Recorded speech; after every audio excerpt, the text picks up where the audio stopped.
143페이지에 이런 이야기가 나오는데요. 우리는 진리와 마주하면 즉시 그것이 진리임을 알아차린다. 어리석은 사람들은 듣기 싫은 소리를 들으면 이렇게 묻는다. 그것이 진리라는 것을, 당신 말이 맞다는 것을 어떻게 아냐? 그러나 진리를 보면 그것이 단순한 의견이 아니라 진리임을 안다. 눈을 떴을 때 자신이 눈을 뜨고 있는 것을 아는 것처럼. 네, 어떠세요? 감동적이죠. 네. 그죠. 이게 저는 맞는 말이라는 생각이 들거든요. 맞아요. 네. 네. 그냥 아는 것 자체가 진리인 거죠. 네. 그리고 네. 뭐 사람들이 하는 얘기도 이렇게 딱 듣다 보면, 네. 저거는 꾸민 말이 아니구나.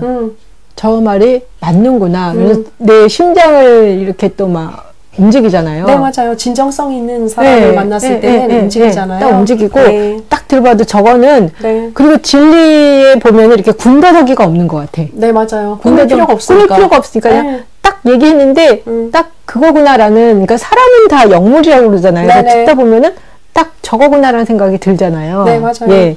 그래서 진리를 막 설명을 할 필요가 없다. 예. 눈을 떴을 때 자신이 눈을 뜨고 있는 것을 아는 것처럼. 맞아요. 이 이야기는 그 이야기인 거잖아요. 사실 우리 자신이 진리잖아요.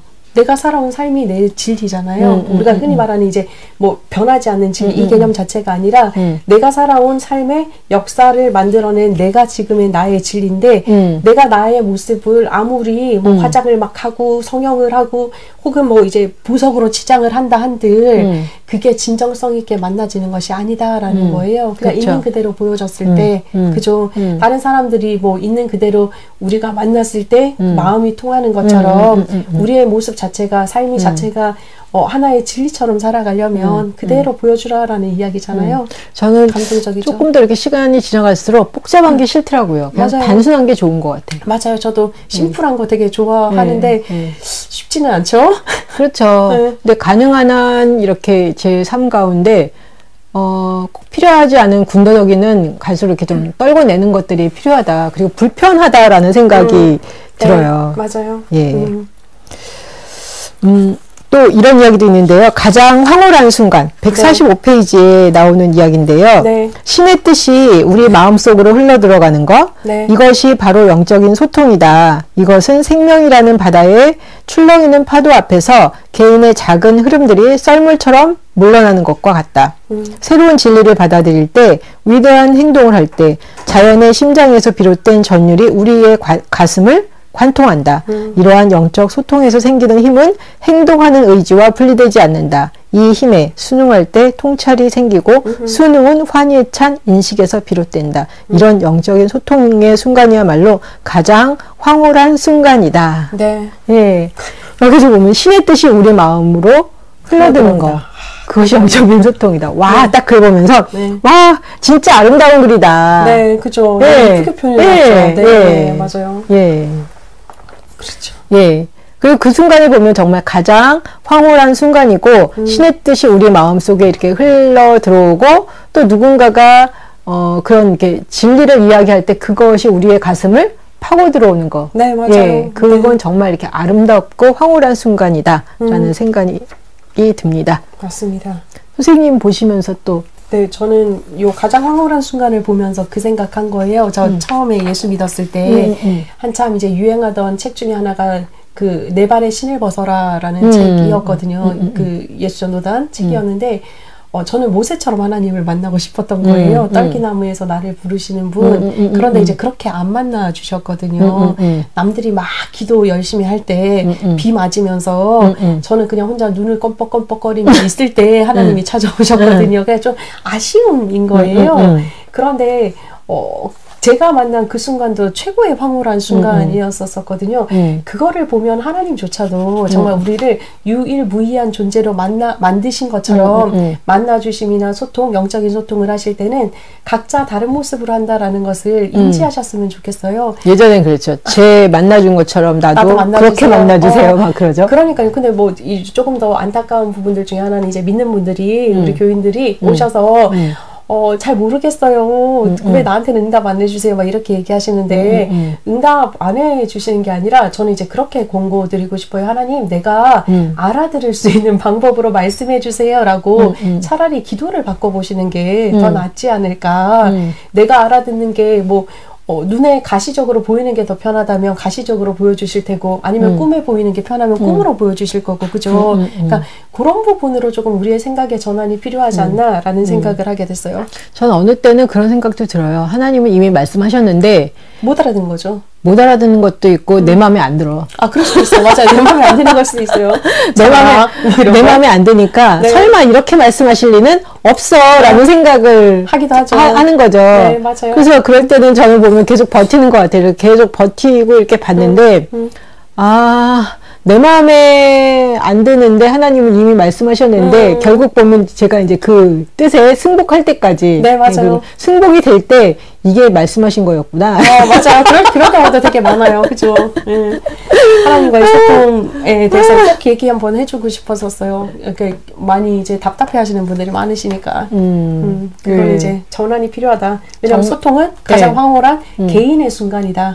라는 걸 기억하셨으면 좋겠다. 이제 그게 내 마음에 들지 않더라도. 그렇죠. 어느 때는 보면은 이제 승복이 필요한데, 어거지로 승복은 안 되잖아요. 네, 맞아요. 그럴 때는 저는 방법 없는 것 같아요. 그냥 끝까지 가보는 거지. 그렇죠. 버텨보는 거예요. 그러다 보면 이제 때가 되면 깨달아지는 거고, 그럼 이제 항복하게 되는 거고, 그죠? 네, 전 올 한 해가 저한테 그런 해였던 것 같은데, 뭐 이렇게 살면 되게 좋을 것 같아, 뭐 이렇게 하면 되게 좋을 것 같아. 그리고 네네. 이렇게 딱 봤을 때, 하자가 없으니까 그냥 계속 그렇게 밀고 나갔으면 좋겠어 하는 이제 그런 생각들이 있었는데, 어느 순간 이렇게 좀 막히는 듯한 느낌이 들었을 때, 왜 막어? 막 이런 생각이 맞아요. 들었어요. 왜? 도대체 뭐가 문제야? 막 이런 생각이 들었는데, 다른 한편으로는 제가 뭐 적극적으로 막 밀고 있진 않지만, 놓지 않고 꾸준히 하고 일들이 있었는데, 그쪽으로는 길들이 이렇게 뭐 확 열리는 건 아니지만 조금씩 계속 꾸준히 열리고 하나는 내가 해보려고 했는데 계속 이렇게 닫히는 길들이 그래서 이거 도대체 뭐야? 나는 이쪽으로 가고 싶다고 이쪽으로 하나님 저 이쪽으로 갈 수 있도록 도와주세요. 계속 이렇게 밀어붙였어. 네.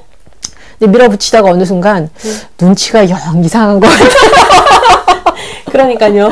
처음에는 제 안에 어떤 욕망이나 열망들이 되게 강하니까 안 보여. 맞아요. 네. 그리고 어렸을 때는 이렇게 딱 봤을 때 하자가 있으면 아예 시작을 안 하잖아요. 네네, 지금도 그렇죠. 하자가 있으면 시작을 안 해. 근데 네. 딱 봤을 때 별로 하자가 없어 보여요. 보이고 맞아요. 남들도 보기에 다 좋다고 그랬다고. 그러니까 도대체 뭐가 문제야? 뭐 막 이런 거였어요. 그런데 남들 보기에 다 좋고 뭐 이렇게 설득이 되고 뭐 나도 편안하고 이게 문제가 아니라 네, 맞아요. 하나님이 또 이렇게 나를 인도하시는 길들은 따로 있더라고요. 있는 거죠. 맞아요. 근데 그 길은 좁은 길이더라고. 네, 좁은 길이기도 하죠. 네. 그러니까 불편했지. 그렇죠. 그리고 난 조금 더 다르게 살고 싶다라는 생각이 있었는데 올 한 해를 쭉 보면서 어느 순간 이렇게 뭐라 그러죠? 승복을 하게 된 것 같아요. 그거는 아니고 이거는 기구나. 네. 근데 참 오랜 시간이 걸리는구나. 예. 내 의지를 꺾는데 시간이 걸리는 거죠. 다른 날 시간이 걸리는 게 아니라, 그죠? 그렇죠.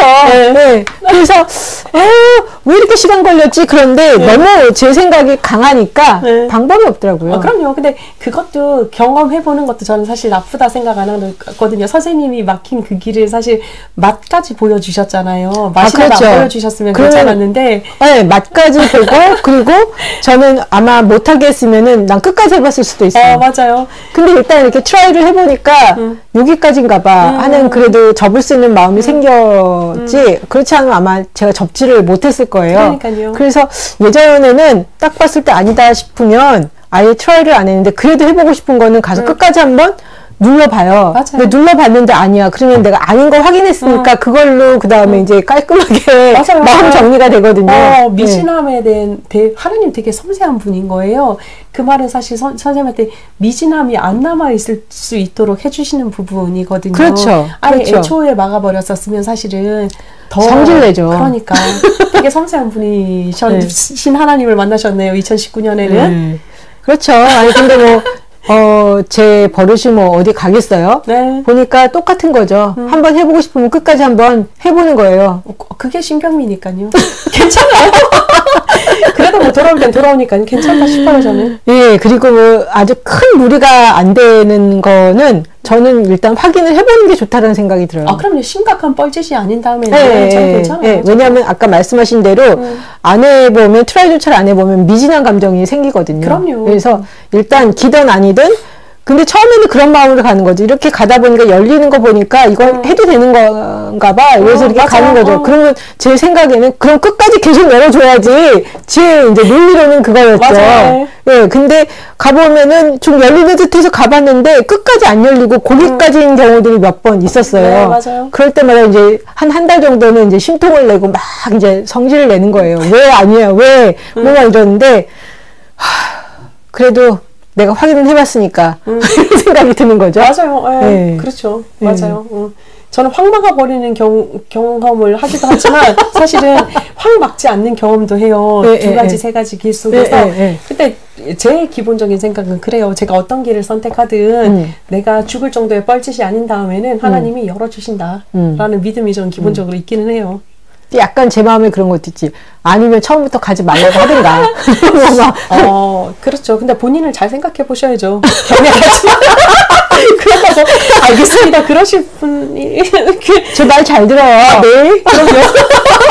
말 잘 들으시죠. 제가 보기에는 말 잘 들으시는 분이죠. 좋습니다. 네. 저는 여기서 뭘 또 봤냐면 네. 물질의 아름다움은 결국 소멸하거나 시들어버린다. 그러나 도덕적 아름다움은 사랑스럽고 소멸되지 않으며 완전하다.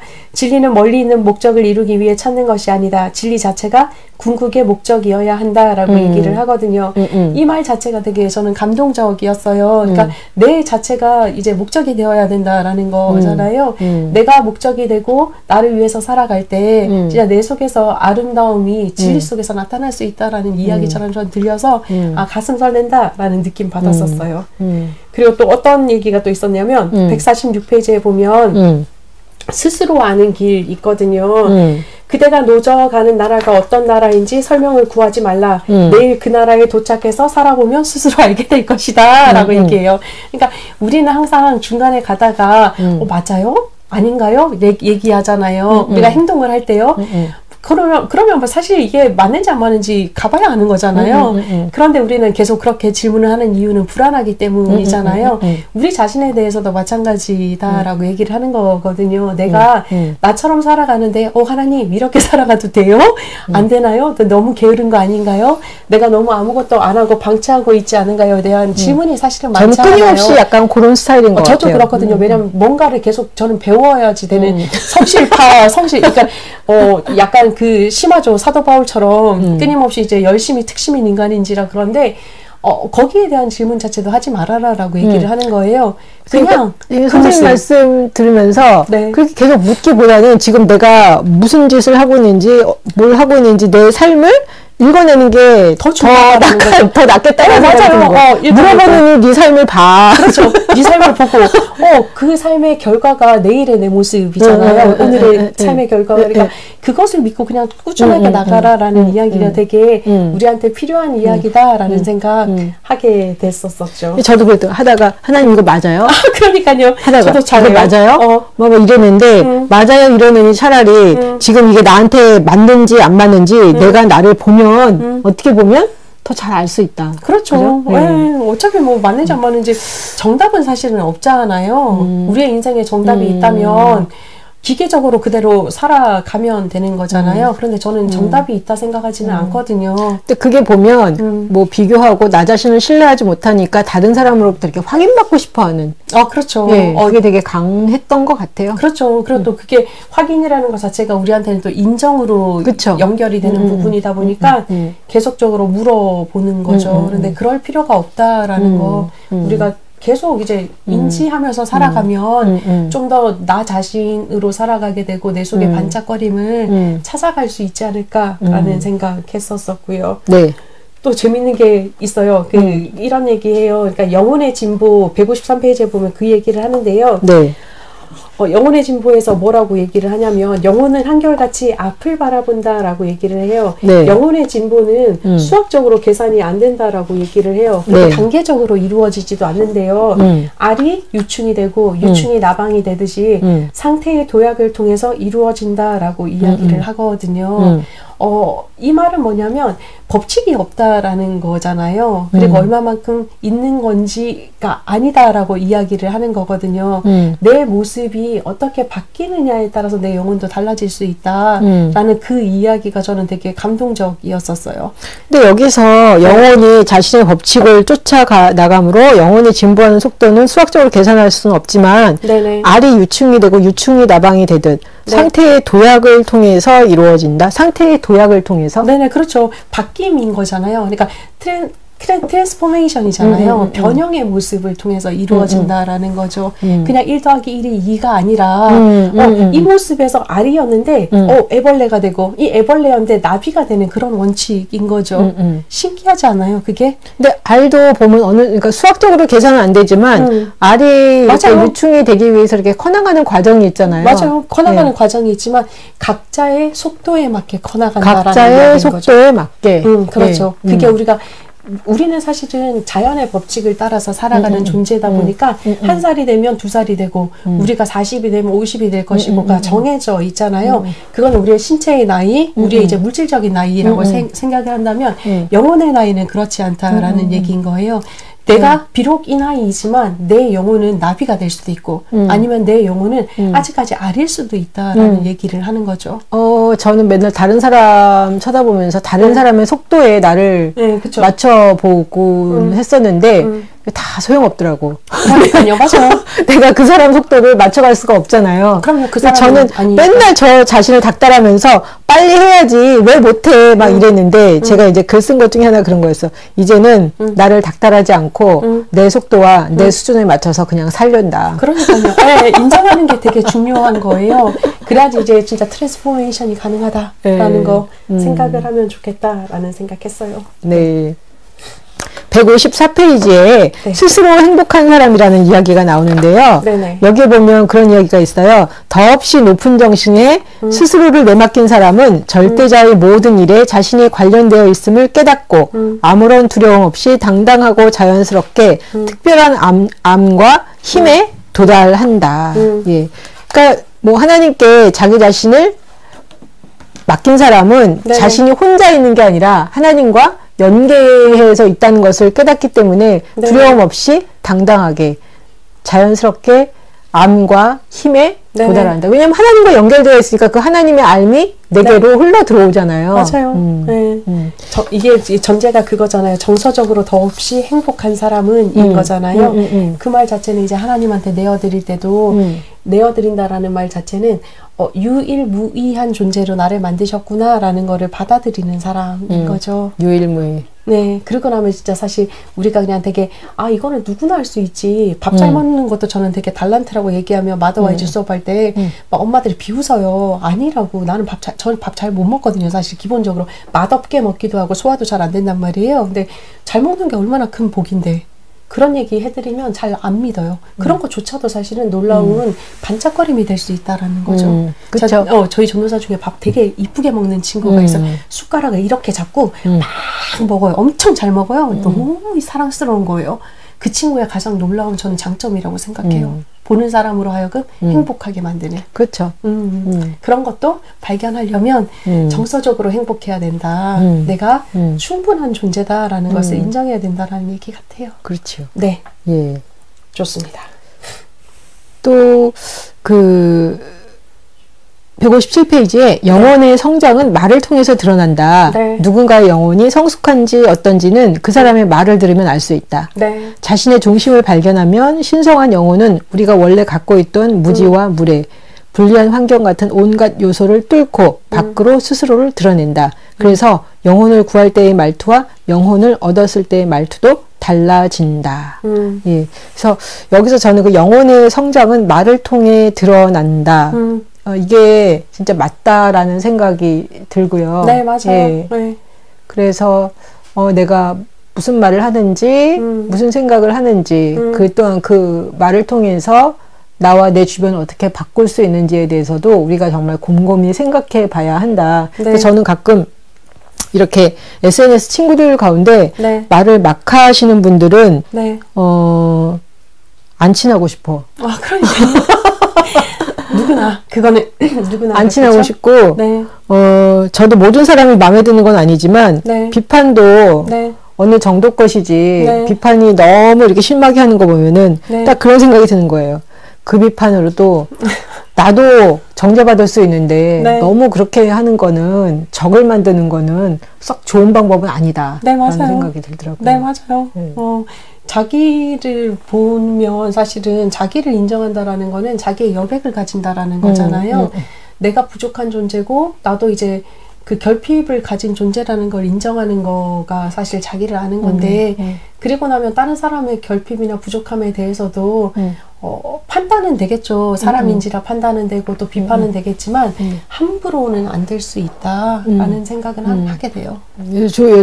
요즘에 이렇게 사람들이 글 쓴 거를 이렇게 읽어보면서 네. 글을 통해서 그냥 그 사람이 드러나는 거 있잖아요. 네, 맞아요. 그리고 글을 통해서 그 사람의 그 마음이 묻어나는 글들이 있어요. 네, 맞아요. 와, 참 되게 좋더라고요. 네, 맞아요. 이게 뭐 미사역으로 쓰지 않고 그냥 자기 삶에서 일어난 일들을 네네. 이렇게 잘 정제해서 이렇게 쓴 글들을 보면 와, 그냥 내가 그 사람의 얼굴을 보지 않고 만나지 않아도 그 사람이 느껴지는 거. 네네. 네. 그리고 이제 저도 댓글 같은 거 잘 안 쓰는데 그런 분들한테는 글 잘 봤다고 댓글을 남겨. 예전에는 제가 그런 거 안 하고 그냥 남들 거 봐도 그냥 막 이렇게 대충 봤는데 요즘에는 좋은 글들을 보면 거기다가 이렇게 정말 잘 봤습니다. 참 좋은 글이네요. 이렇게 써드리고 싶은 마음.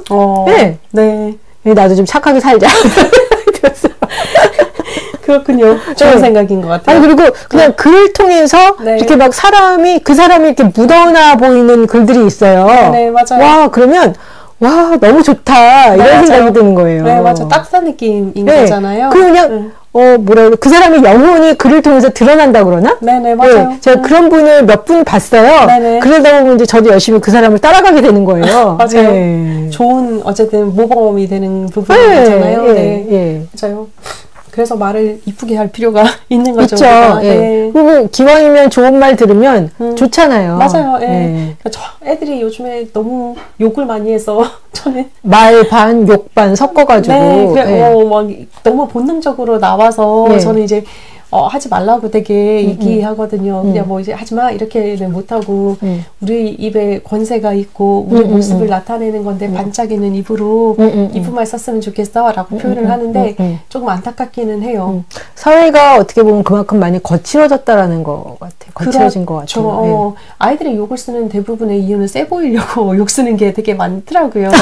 안 웃기게 보이려고. 자신의 약함을 드러내지 않기 위해서. 그러니까요. 그런데 이제 뭐 다른 애들은 다 욕하는데 자기만 욕 안 하고 이쁜 말 쓰면 애들이 우습게 본다는 거예요. 그렇게 우습게 안 보이는 세상이 왔으면 좋겠다라는 생각 들어요. 아니면 우습게 보일지라도 뭐 딴 사람이 뭐라 한들 이 마음이 있었으면 좋겠다라는 생각도 들고요. 그렇죠. 네. 좋습니다. 네. 네. 또 기도는